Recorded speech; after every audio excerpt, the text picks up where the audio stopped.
मतीउल्लाह जान साहब, ये अब पार्लियामान से वो 4-3 वाला जो फैसला था, अब वो फैसला कहा जाए, सुप्रीम कोर्ट उसे फैसला नहीं मानती लेकिन जज साहिबान मानते हैं, उसकी तौसीक कराने की बात की जा रही है कि वही actual order of the court है और वही दुरुस्त फैसला था 1 मार्च का। और दूसरी तरफ ये अब जो हुक्मरान इत्तेहाद का इजलास है, इसमें सीरियसली कंसिडर किया जा रहा है कि 3 मौजूद जो जज साहबान हैं इंक्लूडिंग चीफ जस्टिस साहब, उनके खिलाफ जुडिशल मिसकॉन्डक्ट का रेफरेंस भिजवाने की बात की जा रही है। ये इतना आसान लगता है आपको सब कुछ करवाना या होना, या आपको लगता है कि हुक्मरान इत्तेहाद के लिए मसाइल घटने की बजाय विद एवरी पासिंग डे बढ़ रहे हैं? देखिए मुनीब, मुझे लगता है कि हुकूमत टाइम बाय कर रही है और अभी तक जो भी स्ट्रैटेजी है वो सिर्फ इसी मकसद के लिए है कि अगले 2-2.5 हफ्ते गुजार लें, जिसके बाद पार्लियामेंट का कानून जब फील्ड में आ जाएगा, प्रेसिडेंशियल जब अप्रूवल इररेलेवेंट हो जाएगी, तो उसके बाद एक लीगल प्लेटफॉर्म मिल जाएगा हुकूमत पाकिस्तान को कि वो उसकी बुनियाद पे, जैसे कि मालिक साहब ने कहा, अपील दायर कर सकती है। और जब वो अपील दायर होगी और वो डिफरेंट जजेस के सामने होगी, वो लार्जर बेंच के सामने होगी, तो उसमें इस फैसले के ख़िलाफ़ वो तमाम नुक्ते उठाए जाएंगे जिन नुक्तों की बुनियाद पे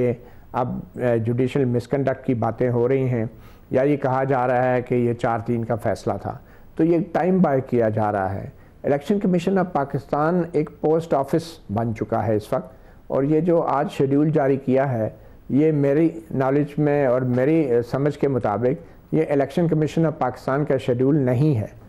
और इसमें एक किस्म का एन एलिमेंट ऑफ डिटैचमेंट है जो इलेक्शन कमीशन ने शो किया है। अच्छा, क्योंकि बतौर आइनी इदारा ये इलेक्शन के पोलिंग की तारीख का ऐलान करना तो आइन के मुताबिक सदर या गवर्नर का अख्तियार है, ठीक, मगर जिस तरीके से सुप्रीम कोर्ट के इन 3 जजों ने शेड्यूल तक को जारी किया है, तारीखें दी हैं हर मरहले के लिए,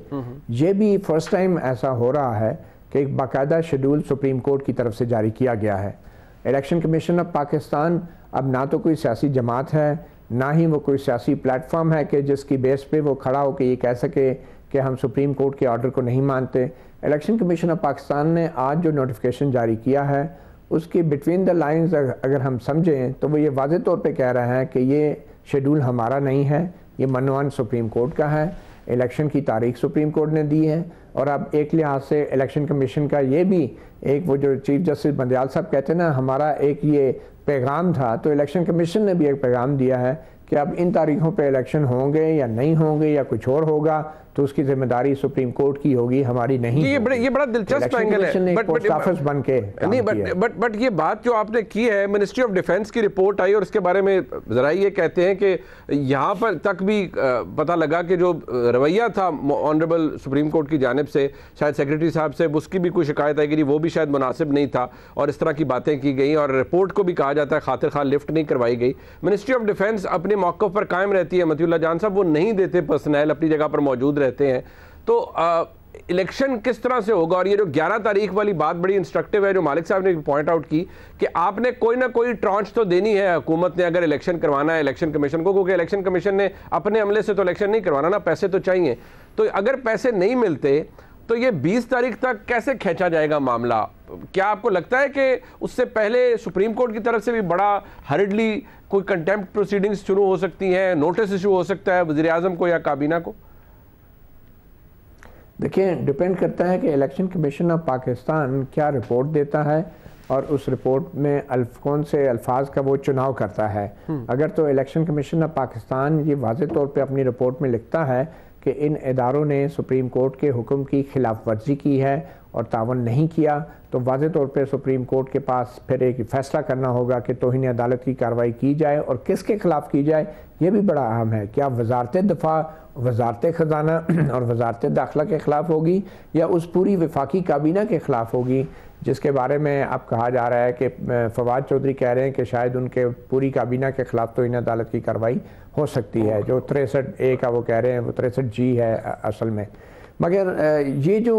इलेक्शन कमीशन है ये अपनी पोजीशन अब ये न्यूट्रल कर लिया उसने, वो एक डाखाने के तौर पे काम करेगा और सुप्रीम कोर्ट ने जो ये शेड्यूल का ऐलान किया अपने फैसले में, इसने इलेक्शन कमीशन की हैसियत को आईनी हैसियत से कम कर दिया है। और ये हैसियत पहले ही सुप्रीम कोर्ट और हाई कोर्टों ने डस्का इलेक्शन के बाद कम की हुई थी, जिसमें इलेक्शन कमीशन को इंक्वायरी से भी रोक दिया गया था। और जो इलेक्शन कमीशन इतना बड़ा साना होने के बाद भी 20 प्रिजाइडिंग अफसर अगवा हुए थे, तमाम पुलिस अफसरान जो है वो अपने अपने महकमों में सुकून से बैठे हैं आज।